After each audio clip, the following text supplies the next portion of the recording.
दोस्तों, आप सभी का हमारे चैनल अक्सर की आवाज़ 2 में हार्दिक स्वागत है। अगर आप सबको हमारी कहानी अच्छी लगे तो प्लीज़ चैनल को लाइक, शेयर एंड सब्सक्राइब करना ना भूलें। हमारी आज की कहानी है डोली और जनाजा। अरे बहू, जरा चाय नाश्ता तो लेकर आओ। पायल के ससुराल से उसके होने वाले ससुर जी आए हैं। आइए आइए भाई साहब, स्वागत है। अचानक से आकर आपने हमें तो सरप्राइज ही कर दिया, पायल की माँ ललिता जी ने कहा। पायल के होने वाले ससुर जी ने कहा, देखिए बहन जी, हम यहाँ कोई बैठने नहीं आए हैं और न ही बात को गोल गोल घुमाकर आपका समय व्यर्थ करेंगे। जी अंकल जी। चाय। प्रिया ने चाय नाश्ता दिया तो चाय की चुस्कियां लेते हुए पायल के होने वाले ससुर जी ने कहा, मेरे बेटे राघव की शादी आपकी बेटी पायल से शादी अगले 2 महीने में है, तो उसी के संबंध में हम आपसे बात करना चाहते हैं।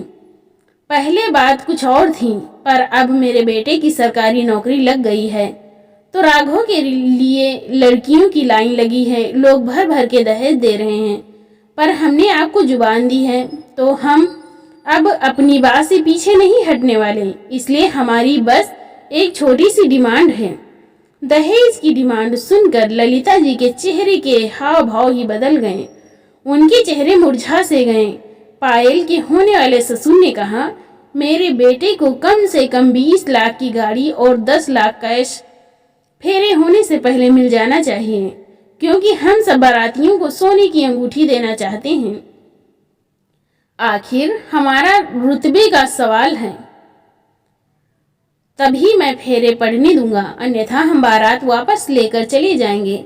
बस इतना ही कहने आया था, इससे ज्यादा हमारा कोई फरमाइश नहीं है।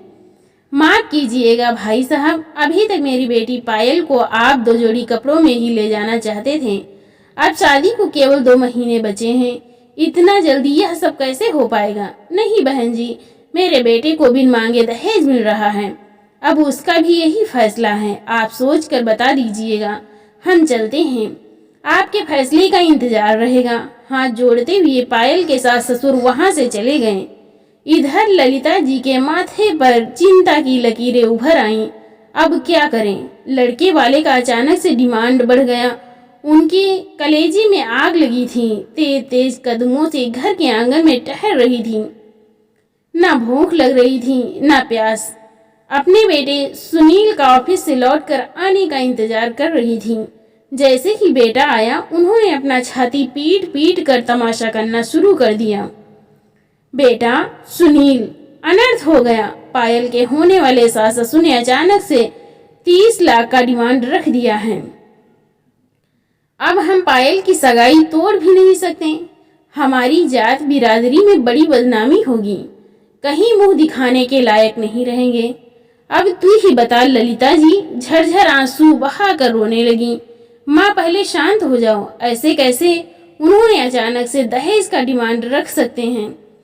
हम इतनी जल्दी कैसे पूरा कर पाएंगे? प्रिया अपने पति सुनील के लिए चाय पानी लाई तो बोली, माँ जी, मैं कहती हूँ यह शादी तोड़ने में ही हमारी भलाई है। पायल समझदार है, पढ़ी लिखी है। पूरे शहर में क्या एक ही लड़का है? एक बार उसकी पढ़ाई पूरी हो जाने दीजिए, अपने पैरों पर खड़ी हो जाएगी तो लड़कों की लाइन लग जाएगी। हमारी पायल किसी से कम नहीं है। क्या बात कर रही हो बहू, तुम्हारा दिमाग सही है ना? हमारा दामाद सरकारी अफसर बन गया है, लोग तो दहेज में घर देने को तैयार हैं। तुम सगाई तोड़ने की बात कर रही हो? अरे मेरी बेटी राज करेगी अगर उस घर में दुल्हन बनकर गई। माँ जी, ऐसे लालची दहेज के लोभी परिवार में बेटी को भेजने से अच्छा है कि उसकी शादी ही ना करें। दहेज को बढ़ावा देने से क्या फायदा?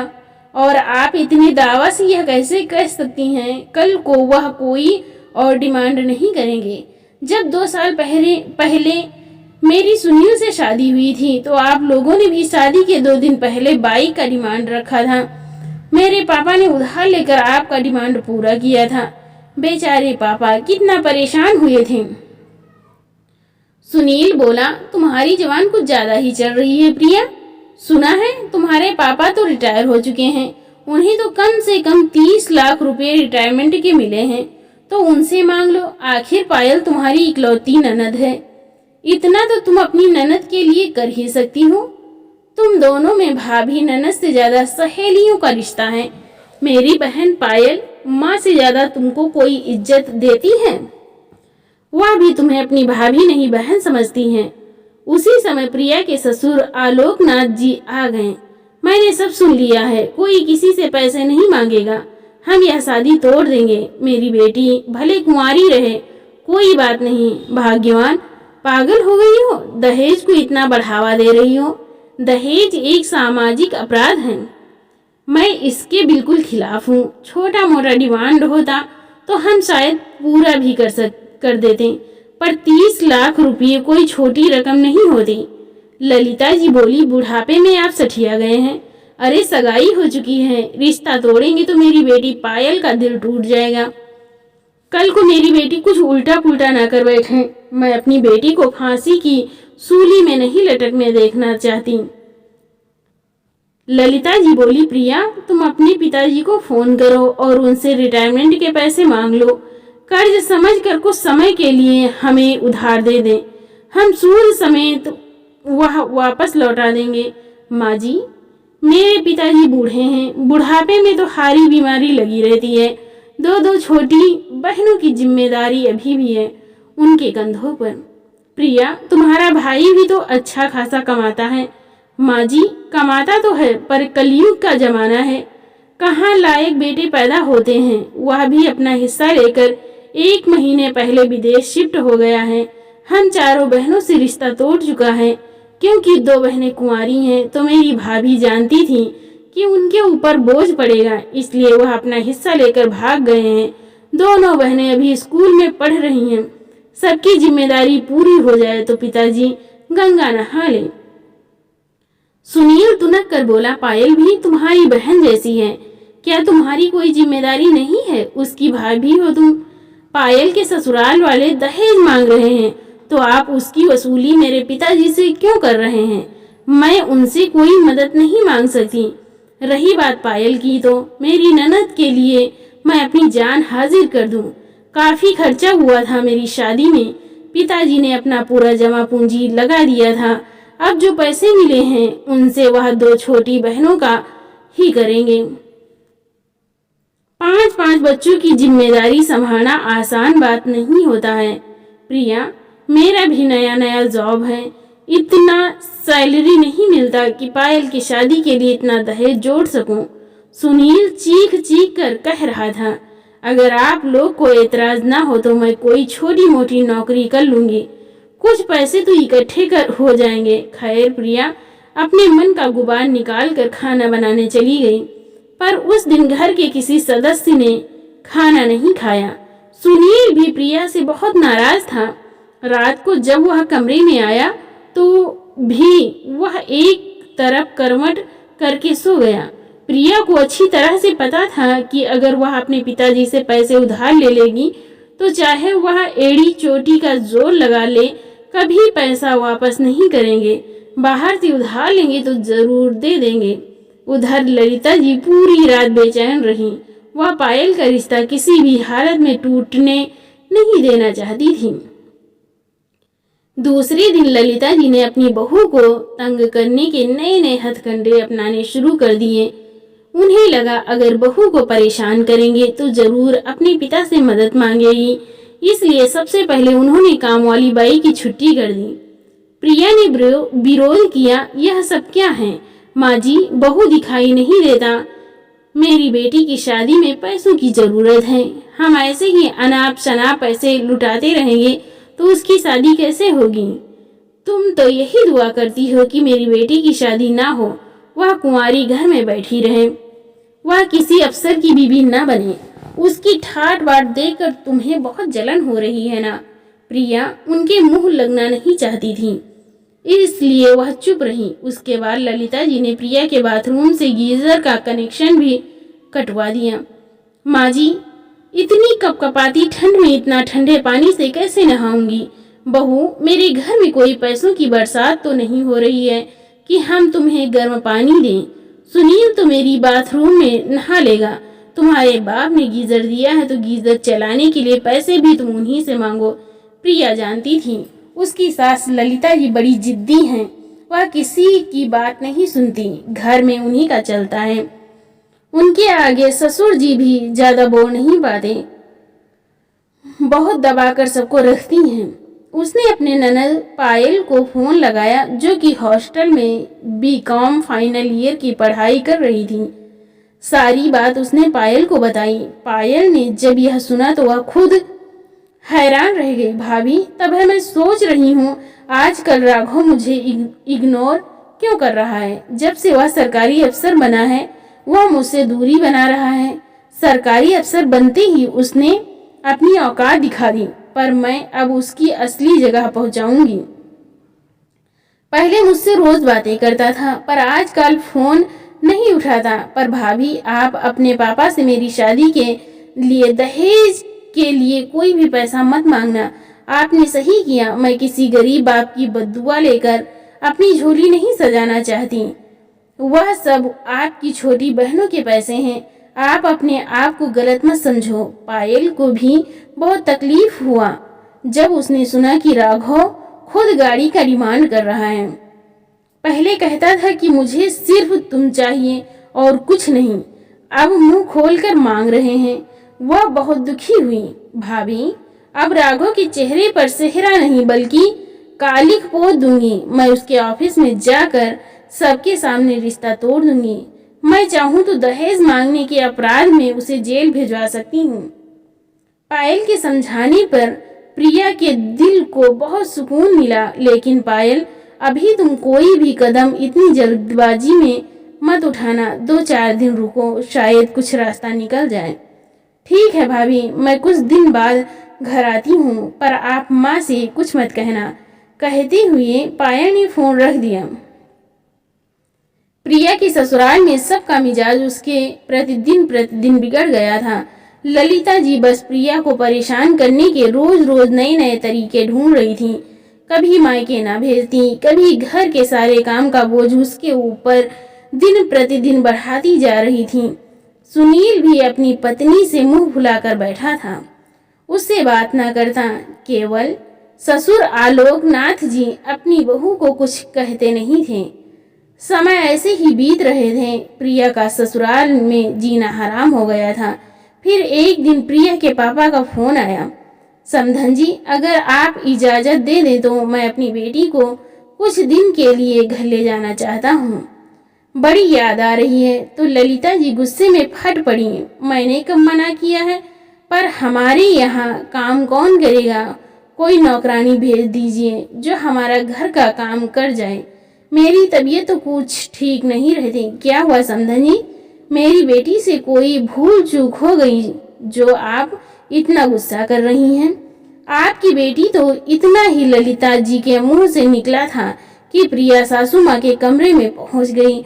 उनके हाथ से फोन लेते हुए बोली, पापा चिंता की कोई बात नहीं है, यह सब खैरियत है। मैं फिर कभी आऊंगी, अभी नहीं आ सकती। माँ जी की तबीयत खराब है। अपने पिताजी से घर की कोई बात कानों कान खबर नहीं होने दिया। फोन रखते ही प्रिया ने सासू माँ को घूर कर देखा पर कुछ बोली नहीं, चुपचाप से किचन में काम करने चली गई। उधर ललिता जी गुस्से में बौखलाई हुई घर के पूरे कमरे के सारे मोटे पर्दे, सोफे की कवर, मोटे मोटे चादर, कालीन सब निकाल कर एक जगह इकट्ठा कर दिया और प्रिया से बोली, इसे हाथ से साफ कर दो। प्रिया ने पलट कर कहा, माँ जी इतनी भयंकर ठंड में पानी जम गया है, कई दिन से धूप भी नहीं निकल रहा है, पानी गिर रहा है। मैं वॉशिंग मशीन से धो दूंगी, हाथ से साफ करूंगी तो बीमार पड़ जाऊंगी। और अभी तो मैंने पर्दे 1 हफ्ते पहले ही धोए थे, इतना जल्दी गंदा कैसे हो गया? ललिता जी ने जानबूझकर सब पर्दों पर चाय गिरा कर गंदे कर दिए थे। बहू, क्या बिजली का बिल तुम्हारा बाप भरेगा? 1 रुपया तो मिलता नहीं है तुम्हारे घर से। सारे कपड़े मशीन से नहीं हाथ से धोने पड़ेंगे। मैंने मशीन के वायर ही तोड़ दिए हैं। मैंने जो कह दिया मतलब कह दिया। प्रिया ने यह बात सुनील को जाकर बताया तो सुनील भी माँ का ही पक्ष लेने लगा। मैं भला सास बहू के पचड़े में क्यों पढ़ूं? मैं तुम्हारी मदद नहीं कर सकता। माँ जैसा कह रही है वैसा ही करो। मेरी माँ गलत तो हो ही नहीं सकती। कहते हुए वह अपना मोटर बाइक स्टार्ट किया और टिफिन लेकर ऑफिस के लिए निकल गया। मजबूरन प्रिया बाथरूम में गई और सारे मोटे मोटे पर्दे हाथ से धोने लगी। इतना कपड़ा धोने से प्रिया के कमर में बहुत दर्द होने लगा। पूरा शरीर दर्द से अकड़ने लगा। दूसरे दिन जो उसे डर था वही हो गया। उसका पूरा शरीर आग की तरह तपने लगा। 4-5 घंटे लगातार ठंडे पानी में भीगने की वजह से उसको बुखार हो गया। फिर वह सुबह नाश्ता बनाने के लिए किचन में नहीं गई तो ललिता जी दंदनाते हुए कहा, क्या तेरा बाप खाना बनाएगा या स्पेशल खाना हमारे लिए ऑर्डर करेगा? पैसा है उस कंगाल के पास। यहाँ महारानी की तरह बिस्तर पर पड़ी हो। आज सुनील ऑफिस के काम से एक दिन के लिए बाहर गया है तो तुम सोच रही हो बूढ़े बुढ़िया का खाना ही नहीं बनाओगी? नहीं माँ जी, इतना कपड़ा धोने से सच में मुझे बुखार हो गया है। 104 डिग्री। कहते हुए उसके आंखों से आंसू बह निकले। 104 हो या 150, मुझे खाना दे दो। और नहीं दोगी तो क्या सोच रही हो हम भूखे मर जाएंगे? अभी भी मेरे हाथ में बहुत बल है। तुम्हें बहुत घमंड है ना कि तुम हमारे लिए खाना बनाओगी तब हमें खाना मिलेगा। इस गलतफहमी में मत रहना। बात बात पर ललिता जी प्रिया को ताना मारने लगी। फिर भी वह चुपचाप उनको बर्दाश्त कर रही थी। गुस्से में ललिता जी किचन में आ गईं। बर्तन पटक पटक कर गुस्सा उतारने लगी। फिर किसी तरह अपने और पति के लिए खाना बनाया। प्रिया को तो उन्होंने एक निवाला खाने को पूछा तक नहीं। उसका शरीर बुखार से तप रहा था। वह उठने की कोशिश करती लेकिन उसे चक्कर आ जाते। शाम तक बिना खाना खाए बिस्तर पर पड़ी रही। ऐसे में वह दवा भी नहीं खा सकती थी। बड़ी मुश्किल से उसने अपने अलमारी से फर्स्ट एड बॉक्स निकाला और उसमें से बुखार की दवा ली। लेकिन जग में जब पानी लेने के लिए गई तो जग बिल्कुल खाली था। धीरे धीरे वह किचन में पहुंची पानी लेने के लिए तो उसके सास ससुर के कमरे से फुसफुसाने की आवाज बाहर तक आ रही थी। सास ललिता जी बोल रही हैं, इतना परेशान कर दूंगी बहू को, या तो यह घर छोड़कर भाग जाएगी, नहीं तो फिर सुनील से इसका तलाक करवा दूंगी। यह चाहती है ना कि मेरी बेटी पायल की शादी ना हो, उसकी गृहस्थी ना बसे।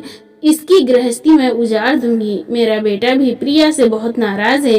क्या यह मेरी बेटी के लिए अपने बाप से पैसे नहीं मांग सकती थी? और इसकी हिम्मत तो देखिए, इतनी बढ़ गई है कि आज खाना बनाने के लिए कमरे से भी बाहर नहीं आई।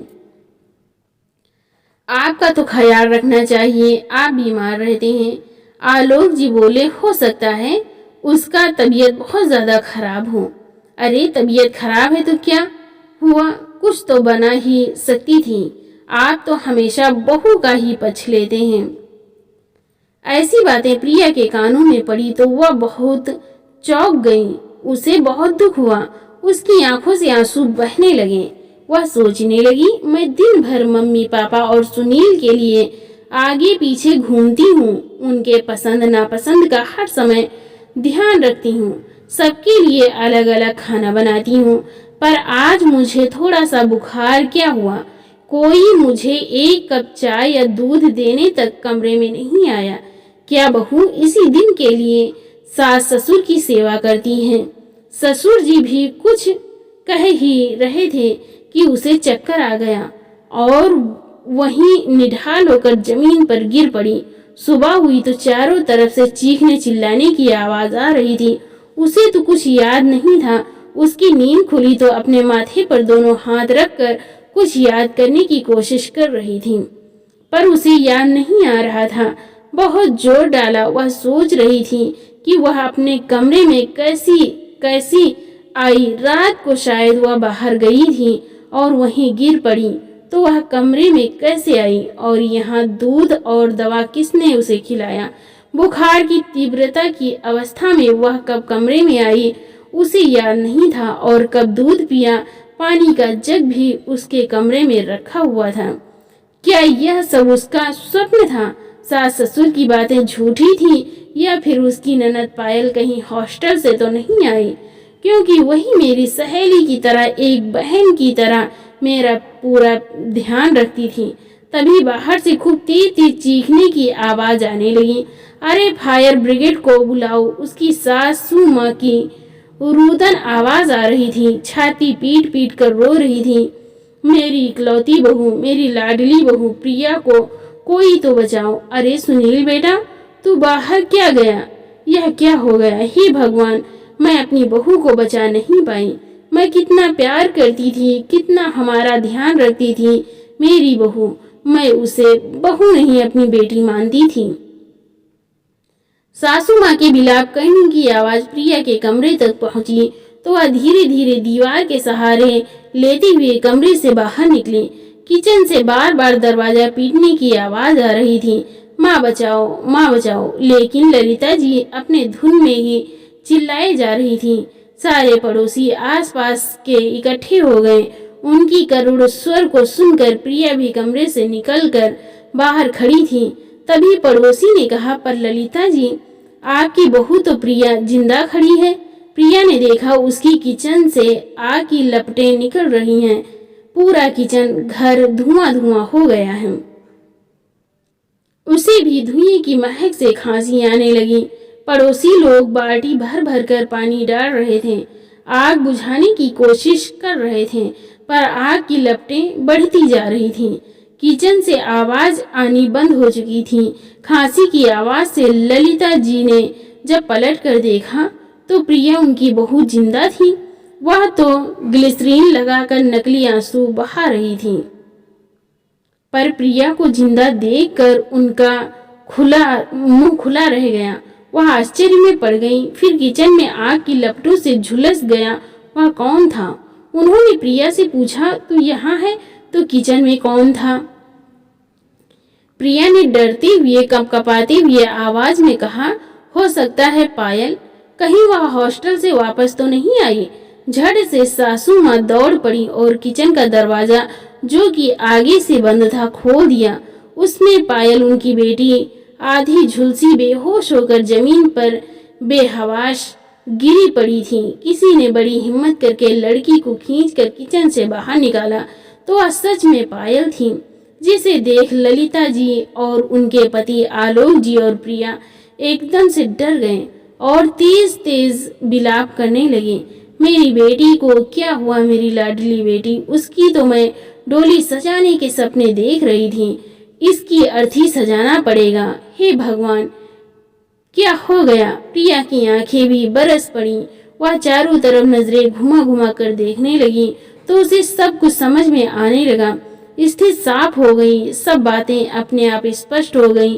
वह कोई सपना नहीं देख रही थी। जब रात को वह पानी लेने आई थी, पूरी बात तो नहीं सुन पाई और वह बेहोश होकर जमीन पर धराशायी हो गई। शायद उसके बाद पायल घर में दाखिल हुई। उसके पास घर की डुप्लीकेट चाबी रहता था ताकि जब चाहे वह घर आ सके और अपनी भाभी को बेहोश होता देख उसे उठाकर कमरे में ले गई। उसने दबा दिया। फिर पायल अपने कमरे में जाकर सो गई। क्योंकि बहुत रात हो गई थी तो अपनी मम्मी पापा को जगाना उसने मुनासिब नहीं समझा। सुबह जब पायल खुद अपने लिए चाय बनाने किचन में गई, क्योंकि उसे पता था भाभी की तबीयत खराब है, उन्हें क्या परेशान करना, तो गैस जलाते ही सिलेंडर फट पड़ा। शायद सासू माँ ने बहू को मारने का षड्यंत्र रचा था, पर उसकी जगह आज उनकी बेटी बलि चढ़ गई। उन्होंने जानबूझकर गैस खुला छोड़ दिया था कि यह सोचकर कि प्रिया सुबह जब भी किचन में जाएगी इस दुनिया से हमेशा के लिए विदा ले लेगी। पर मेरी जगह मेरी प्यारी ननद पायल आज इस दुनिया को छोड़कर चली गई। अपने माता पिता के षड्यंत्रों से अनजान बेचारी पायल जब चूल्हा जलाने गई तो वह जल कर दम तोड़ चुकी थी। तभी वह बार बार चिल्ला रही थी, बचाओ बचाओ। अपने स्वार्थ में अंधी होकर सासू माँ ने आज अपनी बेटी को खो दिया। ससुर जी को सुबह ही सैर करने के लिए भेज दिया था, नहीं तो वह ऐसा हरगिज नहीं होने देते क्योंकि मॉर्निंग वॉक पर वह रोज जाते थे। वह इस षड्यंत्र में शामिल नहीं थे। तभी किसी एक पड़ोसी ने उसके पति सुनील और पुलिस को इस हादसे की घटना की खबर दे दी थी। प्रिया गुमसुम सी एकटक अपनी ननद को देख रही थी और उसे समझ नहीं आ रहा था कि वह अपनी जीवित होने की खुशी मनाए या अपनी ननद के मरने का गम। उसने तुरंत ही पुलिस को कहा कि यह कोई षड्यंत्र नहीं बल्कि जानबूझकर सोची समझी चाल थी। आप मेरी सास ललिता जी को गिरफ्तार कर लीजिए, वह मुझे मारना चाहती थी। वह एक हादसा नहीं बल्कि हत्या थी। सुनील खबर मिलते ही घर आ चुका था। अपनी बहन की लाश देखकर वह भी एकदम पागल सा हो गया, क्योंकि उसकी बहन उसे अपनी जान से भी ज्यादा प्यारी थी। देख लिया सुनील, तुम लोगों ने अपनी लालच का परिणाम आज अपनी बहन को खो दिया। एक भाई रक्षाबंधन में अपनी बहन की सलामती रक्षा करने का वादा करता है, पर आज आप सबके लालच की वजह से आपकी बहन इस दुनिया को छोड़कर चली गई। अब मैं इस घर में बिल्कुल नहीं रहूंगी। तुम क्या कह रही हो? जी हाँ, मैं सही कह रही हूँ। आपकी माँ ही आपकी बहन की मौत का कारण है। ललिता जी एकदम गुमसुम सी पड़ी थी और एक टक निहाय रह जा रही थी। वह रोती हुई बोली, अपनी बेटी को दुल्हन की तरह तो सजा नहीं पाई, पर उसकी चिता जरूर तैयार कर दिया।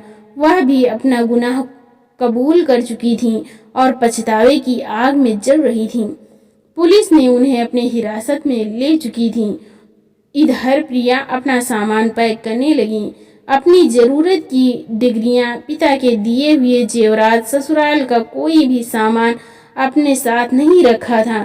सब लेकर मायके जाने लगी तो सुनील बोला, क्या तुम भी मेरा साथ छोड़कर चली जाओगी? साथ कब? आपने मेरा साथ दिया।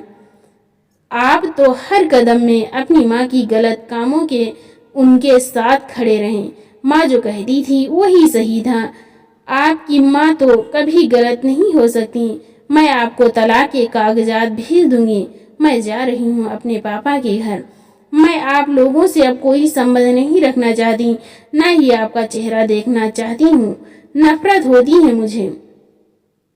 आप सब घर की बेटी का मौत का कारण हैं।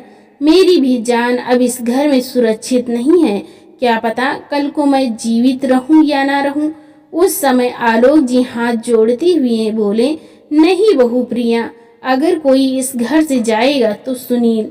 तुम प्रिया मेरी बेटी बनकर मेरे साथ इस घर में रहोगी। मैं हमेशा कहता था उस लड़के से रिश्ता तोड़ दो, पर माँ बेटे ने मेरी एक न सुनी। पापा जी, शायद आपको पता नहीं है, पायल यहाँ आई थी आप सबको समझाने के लिए कि मैं उस घर में शादी नहीं करना चाहती, पर बेचारी के साथ जो हुआ कहते हुए वह खूब तेज तेज रोने लगी। प्रिया बहू, आज मैंने अपने कलेजे के टुकड़े को खोया है, पर अब मैं अपनी दूसरी बेटी को नहीं खोना चाहता। तुम यहाँ से कहीं नहीं जाओगी। मैंने शायद फैसला लेने में बहुत देरी कर दी, बहुत छूट दे दी थी मैंने ललिता को। कहीं ना कहीं इन सब के पीछे मेरा हाथ है, पर अब ऐसा बिल्कुल नहीं होने दूंगा। सुनील अपने पिता के कदमों पर गिर पड़ा। मैं इस घर को छोड़कर कहाँ जाऊंगा? मुझे माफ कर दीजिए। मैं अपनी गलती की आपसे माफी मांगता हूँ। मैंने माँ का साथ दिया, मैं गलत था और प्रिया के पापा से उसकी रिटायरमेंट के पैसे ऐंठना चाहता था। मैं भी लालच में पड़कर बहक गया था, मुझे माफ कर दो। पर आलोक जी ने अपने बेटे की एक न सुनी और उसे घर से बाहर निकाल दिया। उधर आलोक जी और प्रिया दोनों चुप नहीं बैठे थे। बेटी के मौत में अंदर ही अंदर सुलग रहे थे।